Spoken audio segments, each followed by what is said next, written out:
बारामती तालुक्यातील वैद्यकीय महाविद्यालयासाठी उपमुख्यमंत्री अजित पवार यांनी मोठ्या प्रमाणावर निधी उपलब्ध करून आकर्षक अशी इमारत उभी केली आहे, परंतु त्या ठिकाणी असलेले कर्मचारी रुग्णांची हेळसांड करताना दिसत आहे। इंदापूर तालुक्यातील उद्धट दौशी येथील रुग्णाच्या नातेवाईकांनी स्वतःच्या वडिलांना त्या ठिकाणी वैद्यकीय महाविद्यालयात घेऊन गेल्यानंतर आलेला अनुभव सांगितला।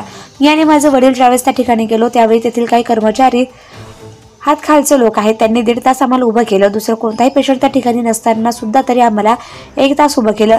येथील कर्मचारी काम चुकारलेत। माझे वडील ॲडमिट होते त्या ठिकाणी, माझे वडील छातीचा स्कॅन करण्यासाठी ॲडमिट होते। तिथे त्यांनी काय केलं, नर्स लोकांचा संप होता आणि शिकाऊ लोकांना सुई काढायला लावली, त्यामुळे मोठ्या प्रमाणावर रक्त वाया गेलं। मी व्हिडिओ रेकॉर्डिंग सुरू केलं, त्यांनी व्हिडिओ काढण्यास विरोध केला त्यांच्या कामचुकारपणामुळे, परंतु त्यांनी आम्हाला बाहेर काढण्याची धमकी दिली।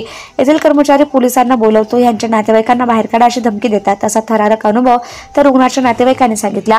बारामतीचे आमदार, राज्याचे उपमुख्यमंत्री अजित पवार या वैद्यकीय महाविद्यालयाच्या होत असलेल्या रुग्णांच्या हेळसांडबाबत लक्ष घालणार का आणि नागरिकांची होणारी हेळसांड थांबवणार का हे पाहणं महत्त्वाचं ठरेल।